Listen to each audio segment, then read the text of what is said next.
회사에도 직책이 있습니다.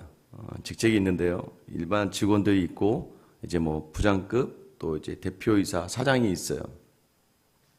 가장 많은 일을 이제 누가 하는가? 처음에 이제 젊은이들이 회사를 갑니다. 또는 이제 뭐 어떤 작은 가게라도 일을 하러 가요. 가서 이제 본인이 막 열심히 하다 보면 어떤 생각이 드냐면, 뭐야, 내가 다 하는 것 같잖아. 내가 다 하는 것처럼 느껴요. 내가 다 뭐 현장에 나가서 내가 일을 다 하고, 사람들도 내가 다 만나서 하는 것 같고, 무엇이든 다 자기가 하는 것처럼 느껴질 때가 있어요.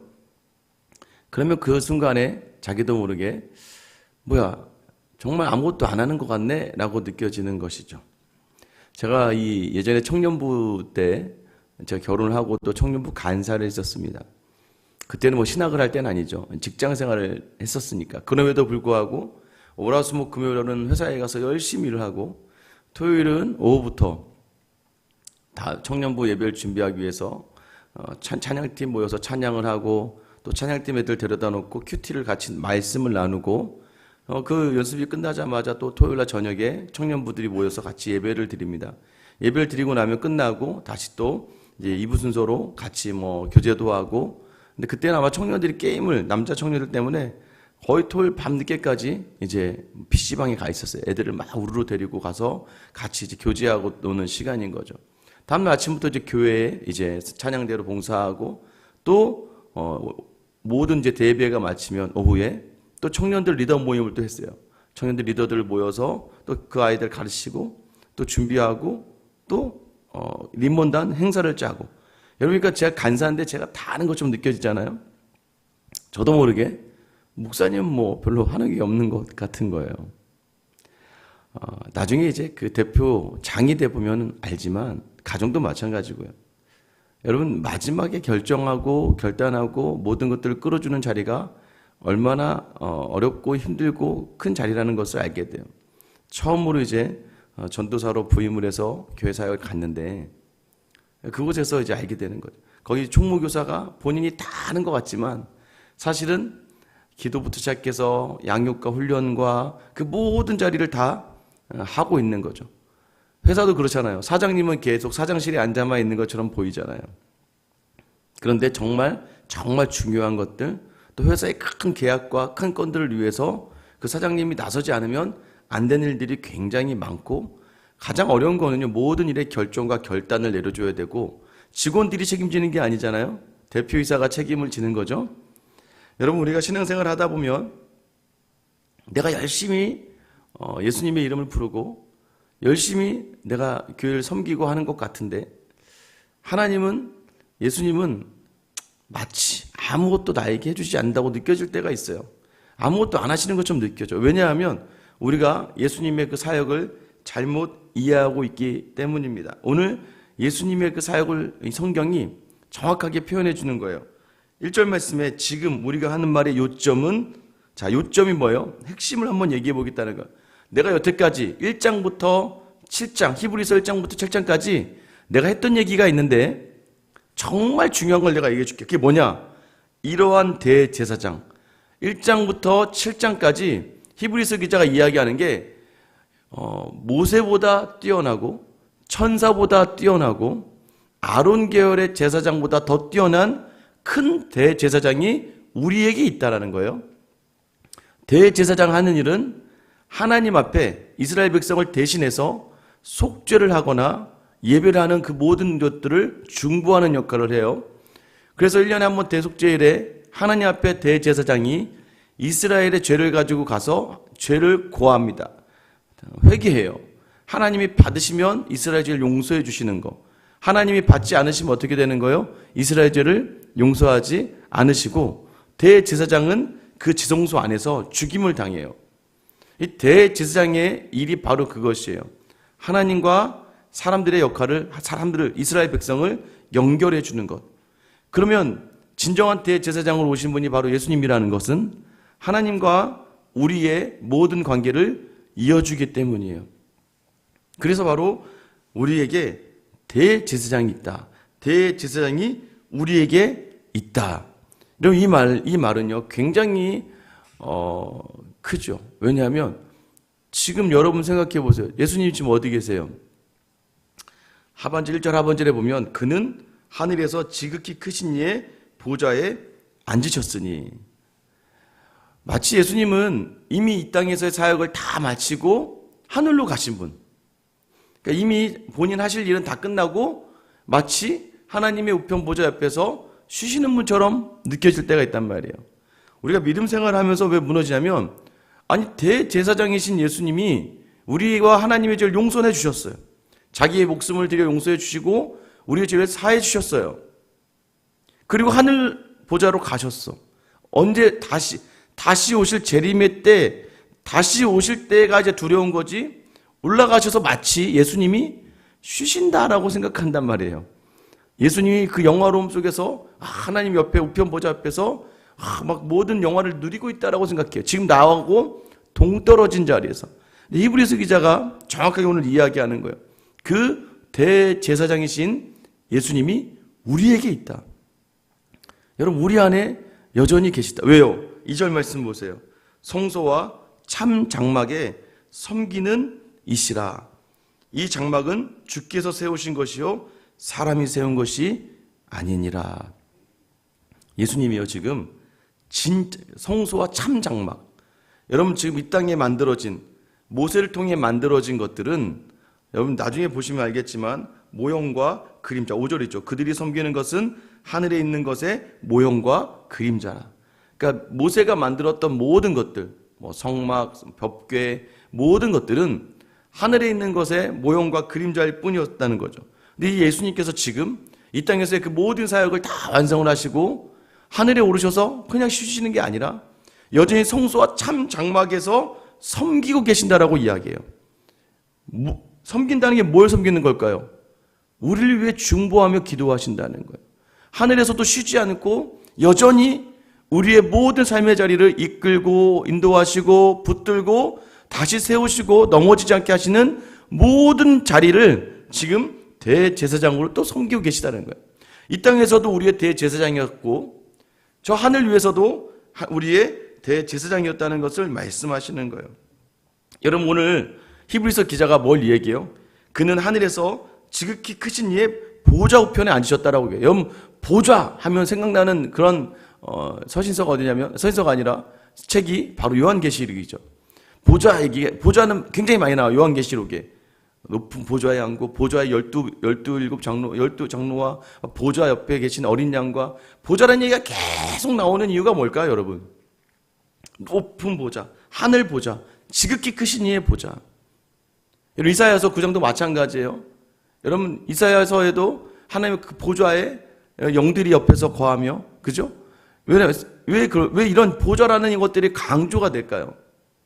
여러분, 지금 이 요한계시록 같은 경우에는요, 요한이 지금 왜 하나님 요한에게 환상을 보여주시면서 자꾸 크신 보좌를 보여주냐면, 요한이 지금 처한 처지가, 요한계시록 쓸 때 이 요한은 반모섬에 유배되어 있었습니다. 그러니까 마치 그 힘에 의해서 유배된 거예요. 아무것도 옴짝달싹 못하게 그곳에서 자기의 처지가 정말 비참하게 있는 상황이었어요. 하나님이 그 요한에게 환상으로 하나님의 보좌를 보여주시는 것. 오늘 히브리서도 마찬가지예요. 지금 유대인들이 핍박 속에서 유대인이었던 크리스천들이 다시 유대교로 돌아가거나 다시 믿음의 자리를 포기하고 있는 어려운 상황의 연속에서 하늘의 보좌를 보여준다는 건 뭐예요?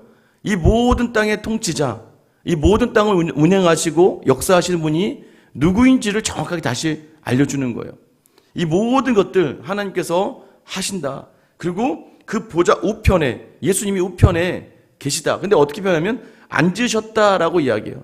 여러분, 이제 이것을 유대인들의 관점에서 생각해 보셔야 돼요. 유대인들은 앉았다라고 하면 여러분, 우리는 그냥 앉아서 쉬셨구나 라고 생각하는데, 여러분, 복음서를 읽다 보면 예수님이 앉으셨으니 라는 표현과 항상 함께 나오는 표현들이 있습니다. 뭐예요? 가르치신다는 거예요. 예수님이 앉으실 때마다 예수님은 앉아서 유대인들을, 자기 백성들을, 제자들을 가르치십니다. 이 얘기는 뭐냐면 보좌의 높은 곳에 우편에 앉아 계신다. 지금도 여전히 그 성소와 참 장막에서 섬기시는데, 그 자리가 뭐냐면 지극히 높은 우리가 나중에 가야 할 정말 우리를 인도하시는 참 보좌 옆에서 여전히 우리를 가르치시는 분이라는 거예요. 그럼 이 땅에서의 사역, 여러분 그래서 이 땅에서의 사역, 이 땅에서의 직분을 다 마치시고 이제는 하늘에서의 사역을 우리를 위해서 감당하고 있다는 것을 놓치지 마셔야 돼요. 그 예수님이 우리를 위해 있다는 거예요. 우리를 위해 대제사장으로 여전히 계신다. 하늘에서 여러분을 위해, 우리를 위해 중보하며 여러분 우리가 흔들리지 않고 넘어지지 않도록 붙드시는 분이시고 여전히 우리가 너무나도 어려운 처지에 있을 때 자기 영을 보내셔서 그 영으로 우리를 충만하게 채워주시는 분이 바로 우리 예수님이시라는 거예요.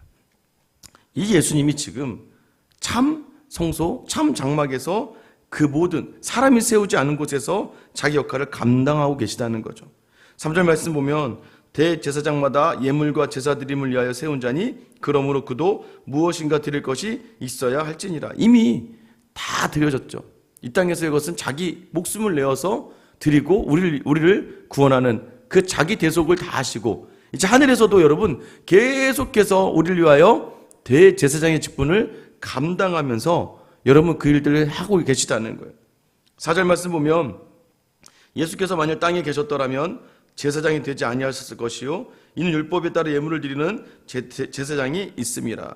예수님이 땅에 있었더라면 이 땅에서만 계속 계시면 여러분 율법에 묶여서 더 이상 아무것도 왜요? 모세가 만든 율법 이상을 넘어갈 수가 없는 거죠. 이 땅에서는.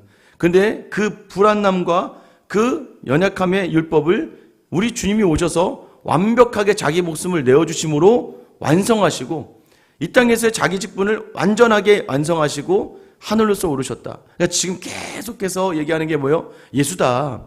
예수밖에 없다. 자꾸 핍박이 있고 억압이 있고 시험과 유혹 속에서 놓치지 말라는 거예요. 세상의 것들로. 믿음의 자리도 마찬가지라는 거예요. 다시 돌아가겠느냐? 너 유대교로 다시 돌아갈 거야? 그 유대교가 무엇인데? 유대교는 지금 예수 그리스도보다 더 탁월하지 않아. 더 좋지 않아. 네 인생의 자리가 그쪽으로 향할 때 네 인생의 배교회 이 얘기까지 하잖아요. 너 한 번 이 맛을 맛보고도 신령한 것을 맛보고도 내려놓으면 너 영원한 타락으로 갈 수밖에 없어. 이 자리를 놓치지 않기 위해서 히브리서 기자는 굉장히 강권하면서 이야기하고 있는 거예요. 5절 말씀 보세요. 그들이 섬기는 것은 하늘에 있는 것의 모형과 그림자라. 모세가 장막을 지으려 할 때의 지시하심을 얻은 것 같으니 이르시되 삼가 모든 것을 산에서 내게 보이던 본을 따라 지으라 하셨느니라. 이 땅에 있는 모든 것, 법궤니 성막이니 모든 것이 하늘의 모형이라는 거. 하늘에 원래 있던 지금 예수 그리스도께서 계시는 그 성소와 참 장막의 모형. 그 모형을 모세에게 이야기해주고 모세는 그것을 그 땅에 만들어 놓았을 뿐. 그러니까 모형이 중요하겠어요? 실제가 중요하겠어요? 실제가 중요하죠. 모형과 그림자는요, 그 실제를 따라가는 거예요.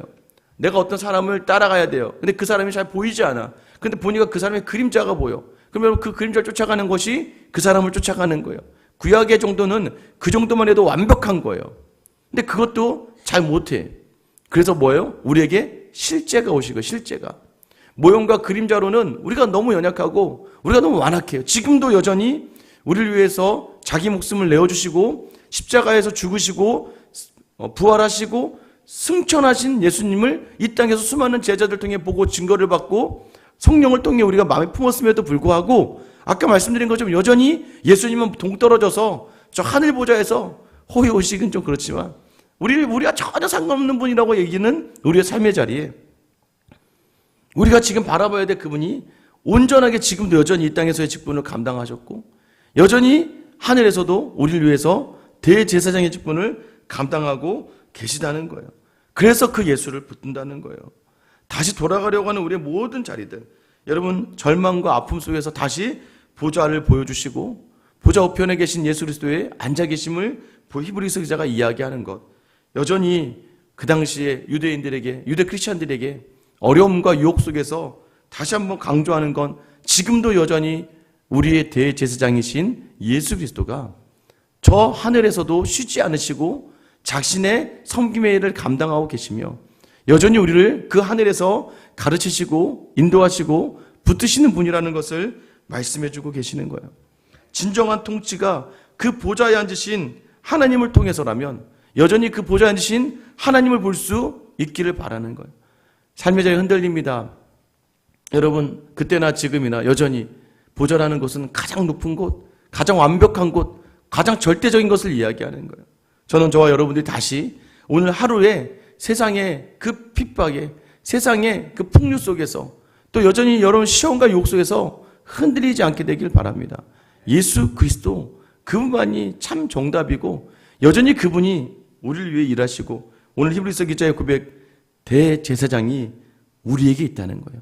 여러분 지금 마음 안에 예수 그리스도가 있어요.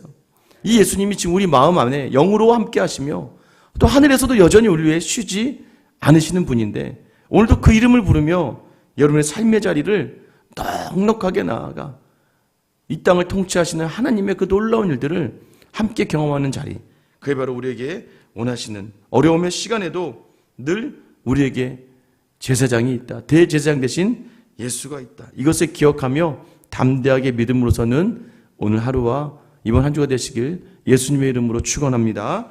기도하겠습니다.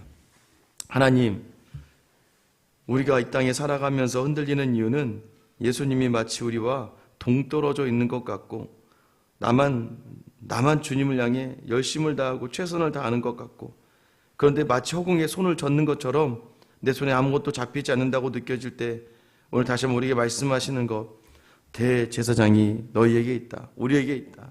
그가 하늘의 지극히 크신 보좌 우편에 앉으셨다. 그 하나님의 보좌 우편에서 여전히 우리를 가르치시며, 성소와 참 장막, 하늘의 성소에서 여전히 그 섬기는 이로 우리를 위하여 중보하시고 우리를 위하여 여전히 일하시는 그 예수님의 자리를 놓치지 않으며, 오늘도 흔들리는 우리의 마음을 다 잡고 다시 한번 이번 한 주도 모든 자리마다 예수 그리스도를 담아내며 살아가고, 모든 자리마다 그 예수만이 정답이며 해결이며 방법임을 기억하며 나아가는 저와 우리 모든 성도들의 하루, 이번 한 주의 삶이 되게 하여 주시옵소서. 그리하여 이 땅에서 천국의 모형으로 살아가지만 예수 그리스도와 함께 온전하게 더 기대와 소망을 가지며 살아가는 귀한 하루하루가 되게 하여 주시옵소서. 오늘도 언제나 우리의 수준을 아시고 가장 좋은 방법으로 우리에게 다가오시며, 늘 그랬듯이 우리의 연약함을 인정하시고 동정하시며 마음 다 이끌어 주시는, 살아계신, 지금도 여전히 우리를 위하여 일하시고 수고하고 섬기시는 우리의 대제사장 되신 예수 그리스도의 이름 받들어 기도드립니다. 아멘. 여러분 이 시간 기도하실 때